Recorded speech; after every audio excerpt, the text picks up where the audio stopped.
맘 읽어주는 스님이랑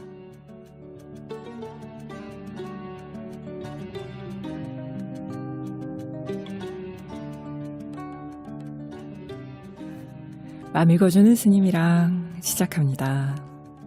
마음치유학교 영성 북클럽에서 작년 12월에 이어 새해 1월에도 함께 읽고 있는 책입니다. 우리 마음 읽어주는 스님이랑과 함께 말이죠. 바로 김선우 작가의 발언, 요석 그리고 원효. 오늘은 2권을 함께 하겠습니다. 네, 지난 시간에 원효 스님의 큰 스승이셨죠. 해공 스님께서 떠나가셨어요. 네, 너무나 안타까운 상황으로 떠나가셨습니다. 바로 원효 스님이 살려낸 백제군이 아미타림에서 이렇게 돌봐지고 있었는데 뜻밖의 몸이 건강해지자 자기 나라의 그 적국이라고 생각되는 신라군, 그리고 또 이 해공 스님조차도 적으로 생각하고 자신의 증오와 그 공격성을 스님을 향해 창을 찌르는 것으로 대신 표현했죠. 그렇게 허망하게 해공 스님께서 떠나십니다. 떠나시면서 제자 원효에게 남기신 말씀이 있어요. 너는 이 아미타림을 벗어나거라. 바로 그 말씀이셨는데요. 하지만 때는 신라 백제 고구려가 한반도를 두고 치열하게 싸우던 시점입니다. 그래서 가는 길이 쉽지 않아서 원효는 초계사라는 사찰에 머물게 되죠. 초계사에서 원효는 이렇게 살았습니다. 오전에는 무건수행으로 참선을 하셨고요. 오후에는 마을을 돌아보는, 그래서 즉 백성들의 삶을 돌보는 생활을 이어가셨죠. 그때도 상구보리 하화 중생을 동시에 닦으셨네요. 그 시점이었어요. 원효를 찾아오는 한 사람이 있었습니다. 아무도 보지 않는 그 원효를 찾아온 한 사람, 누구였을까요? 우리가 너무나 잘 알고 있는 분이죠. 원효 스님과 절친 도반, 호리호리하고 아담한 몸매에 영민한 눈매를 지닌 청년 수행자 의상 스님, 그가 초계사를 찾아왔습니다.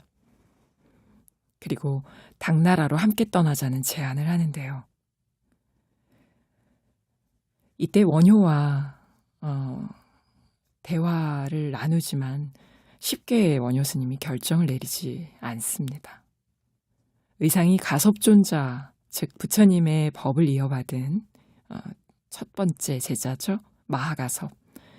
그분에 대한 이야기, 세존의 삼처전심의 그 법을 전하신 이야기를 이렇게 꺼냅니다.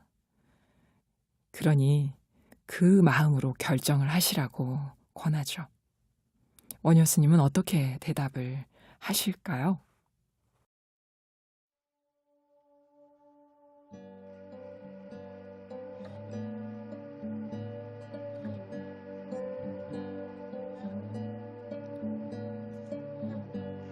지금 그대는 무슨 생각을 하십니까?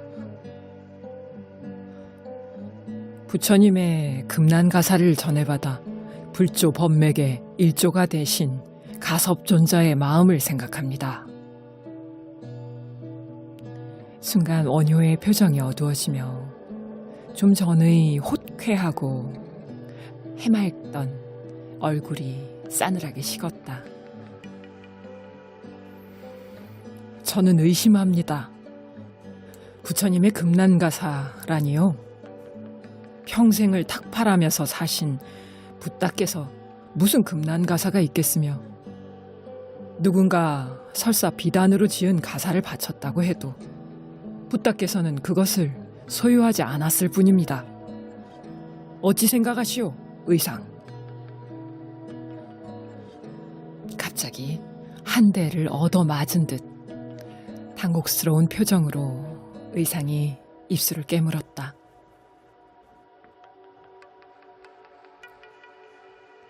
방금 우리가 나눈 삼처전심 이야기 말입니다. 당에서 유학하고 돌아온 스님들을 통해 아름아름 전해진 이야기들이 저는 흥미롭습니다. 비록 경전 밖의 이야기라 하더라도 듣고 받아들이는데 아무런 거리낌이 없습니다. 문제는 재구성된 이야기 그 자체가 아닙니다. 이런 상징들은 경전과는 다른 감동을 주니 아름답습니다. 문제는 상징을 역사의 사실이라 믿게 될 때 부처님 말씀에 왜곡이 일어난다는 것이죠. 붓다께서 후계를 정하지 않으셨음에도 가섭이 법통을 이어받았다는 왜곡과 착각이 발생하면 법은 오염됩니다. 곡두에 사로잡히는 겁니다. 천축국에서 부처님 금난 가사가 전해져 법맥을 이루고 그 법맥을 이어받은 달마가 중국에 와서 중국 불교의 초조가 되고 그 밑으로 다시 법맥이 인가된다는 환각. 이런 환각이 은밀히 퍼져나가면 필연적으로 중화주의와 사대주의를 강화하게 됩니다. 중국으로 유학가서 법맥을 받아오지 않으면 인정을 받을 수 없게 된다는 우스꽝스러운 사태가 벌어지고 말아요. 최근에는 분황사에 중국에서 돌아온 유학파들이 일으키는 정통성 분란 때문에 계파 싸움까지 가세한 데다 금난가사와 사리의 다툼까지 얽히고 설켜 있으니 대체 거기를 어찌 절집이라 하겠습니까? 여기는 신라입니다. 당나라 장안의 어느 학파가 인가해준 불교가 아니라 이 땅에는 지금 이 땅의 백성들이 원하는 불교가 필요한 거요.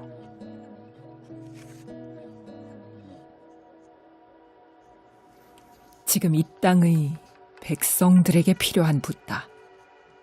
붓다의 맨발, 맨발의 붓다. 소슬하면서도 강건한 의지가 드러나는 원효의 옆 얼굴을 일별하는 의상의 눈속 깊이 복잡하고 날카로운 빛이 지나갔다.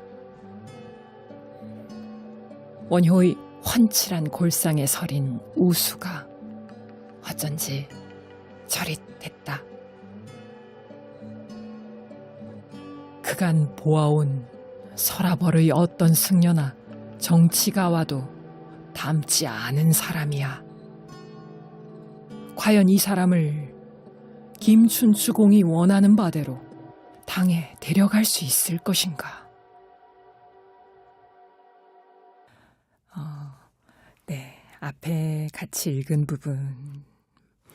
원효 스님이 드디어 평생에 걸쳐서 돌아가신 이후 지금까지도 신라 불교의 양대 산맥으로 불리어지는 절친도반 의상 스님을 만난 장면을 함께 읽었어요. 그 의상 스님이 그 당시에 실은 이제 선덕 여왕이 돌아가시게 되면서 그 다음에 진덕 여왕을 세우죠. 누구냐면은 바로 요석공주의 아버지인 김춘추공이 뒤에서 역할을 해서 진덕 여왕을 세우고 나서 무언가 이 한반도에 자신이 주인이 되고자 하는 엄청난 야망을 가지고 김춘추공이 움직이기 시작을 합니다. 그 과정에서 의상 스님과 함께 손을 잡고자 하는 제안을 하시죠. 바로 당나라 유학을 다녀오게 되면은 원효와 함께 당나라 유학을 갔다 오면 당신을 신라의 국사로 삼겠다. 이런 제안을 합니다. 의상의 입장에서는 굉장히 솔깃한 제안일 수밖에 없었죠. 그 젊은 청년 스님이 굉장히 빠른 속도로 출세를 하는 그런 상황이었기 때문입니다. 그런 의상의 제안에 대해서 원효 스님 이렇게 일가를 날리신 거죠. 가섭존자가 부처님의 금난가사를 받아서 법을 이었다고 하지만 그조차도, 그리고 달마 대사가 그 법을 쭉 이어서 28조까지 이어서 중국으로 와서 다시 선종의 초조가 되었다고 하지만 그조차도 다 중화사상 4대주의의 일환이 아닌가. 어디에 가야만 부처님의 법의 진짜 뜻을, 참 뜻을 아는 것이 아니라 바로 지금 여기에서 신라 백성들에 맞는, 이 땅에 맞는, 이곳의 공기에 맞는 불교가 있을 것이다. 이런 말씀을 하시는 겁니다. 이렇게 일가를 알리시지만 결국에는 의상 스님과 함께 일단은 당나라로 길을 떠나십니다.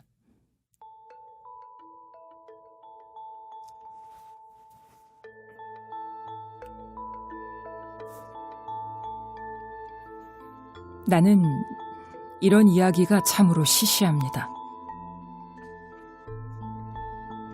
몰입하여 긴 이야기를 한 줄의 편경처럼 꿰어놓은 후 자신의 이야기가 시시하다고 가볍게 엎어버리면서 원효가 덧붙여 말했다.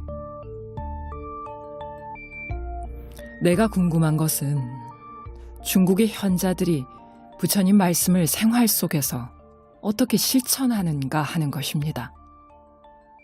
진리가 삶 속에 구현되는 방식 말이요. 나는 아주 많은 불경을 이미 읽었고 아주 많은 이야기를 이미 들었고 운 좋게도 나는 아주 훌륭한 스승들과 인연을 맺을 수 있었거든요. 원효가 이야기하는 스승들은 의상은 알지 못했다. 의상이 보아온 스승들은 자장스님 같은 고승들이거나 대차례 주지들이었으나 원효의 스승들은 거리에 있었다. 시장 바닥에 있었고 노역하는 백성들의 삶 속에 있었으며 항구와 아미타림에 있었다. 귀족 가문에서 출생해 평생 귀족들만 보고 산 의상으로서는 도저히 알 수 없는 세계였다. 저런 경지를 갖고 싶다. 그런 순간 의상의 마음에 일어난 것은 분명 질투였다. 의상은 원효와 자신을 자주 비교하는 것이 싫었다. 교학에 관한 것이라면 신라의 그 누구와 비견해도 뒤지지 않을 자신이 있건만 원효가 보여주는 세계는 교학으로도 도달 가능한 범주를 훌쩍 넘어서는 것이었다. 의상은 문득 김춘추 공과의 미략을 떠올리며 후훗 웃었다. 인연이란 참으로 오묘하지 않은가. 도당 유학이라는 결과는 마찬가지이되 처음 원효에게 접근했을 때와 사뭇 다른 마음이 되어 동행하고 있는 것이다.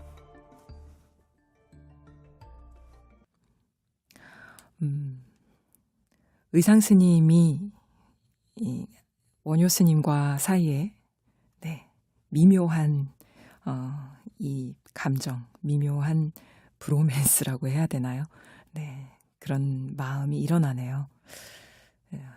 질투하면서도 한없이 그리운, 경이로운 어떤 느낌, 닮고 싶은 느낌입니다. 원효 스님과 의상 스님은 신라 불교에서도 그 의상 스님은 정말 진골 출신의 귀족으로서 평생에 걸쳐 그 귀족 불교를 대표하는 역할을 했고요. 원효 스님은 백성들 속에서 불교를 좀 더 쉽게 널리 설하는 그런 역할을 하셨었죠. 그래서 민중불교를 대표하는 그런 인물입니다. 그런데 이 두 분이 극명하게 어떤 다른 길을 갈 수밖에 없는지, 똑같은 대상에 대해서 어떻게 달리 보고 있는지를 잘 보여주는 장면이 아닌가 싶습니다.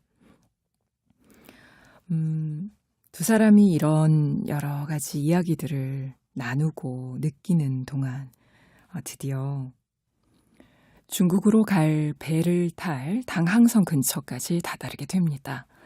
하지만 그 숲속 초입에서요, 한 소금 장수를 만나게 되죠. 스스로 목숨을 끊으려고 합니다.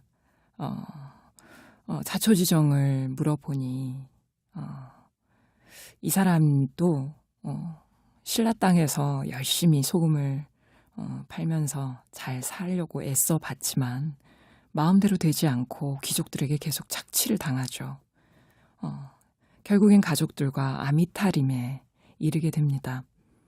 그러나 해공 스님이 돌아가시고 원효 스님이 떠난 아미타림은 그 이후 역시 그곳도 사람 살 곳이 못 되는 그런 곳으로 변해가고 있다는 이야기를 소금장수의 입에서 원효는 듣게 됩니다. 겨우겨우 한 삶이 생명을 스스로 끝내려는 건 맞게 되었지만 소금장수의 이야기를 듣고 떠나보낸 뒤 원효는 내면 깊이 의아함과 회의감, 분노와 안타까움이 뒤섞인 채 조용히 무건 수행을 시작합니다. 수행 끝에 나무 아래 앉아 고요히 꿈을 꾸게 됩니다. 어떤 꿈일까요? 의상 스님에게 그 꿈 이야기를 들려주죠.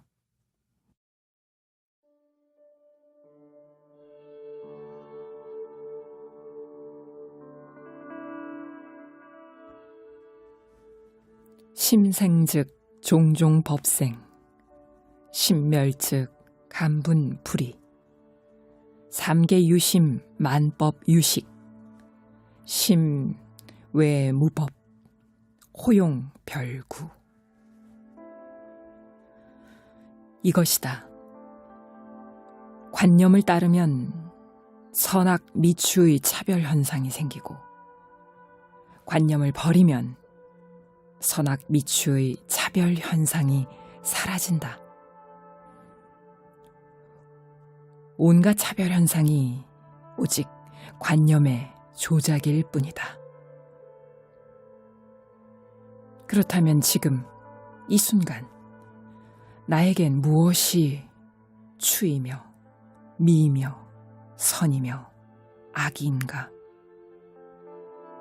더러움과 깨끗함은 무엇이며 성스러움과 속됨은 무엇인가? 이 모든 것이 내 관념이 조작한 것이다. 보라, 부끄럽구나. 해골물은 더럽고 바가지의 물은 깨끗하다는 것은 내 관념의 장난일 뿐이지 않은가.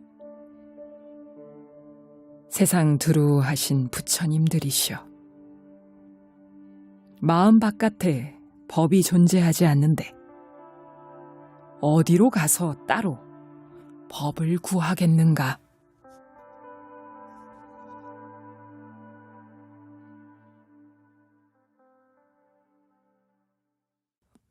원효 스님은 의상 스님이랑 두 분이 650년과 661년 두 차례에 걸쳐 당나라 유학을 시도를 하셨었어요.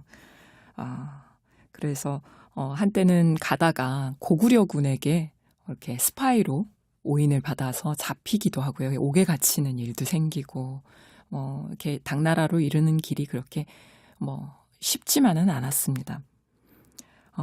방금 읽은 이 구절은 바로 두 번째 유학길에 올랐을 때 그 가던 길에 소금장수와의 대화를 마치고 홀로 앉아 묵언을 하고 가부좌를 들고 참선을 하는 중 원효 스님이 꾼 꿈, 바로 그 유명한 해골물을 마실 때와 밤새도록 목이 말라서 해골물을 마셨는데 그게 너무너무 맛있고 달았는데 다음날 깨어서 보니까 바가지물이 아니라 무덤 속이었고 거기는 해골물이었더라.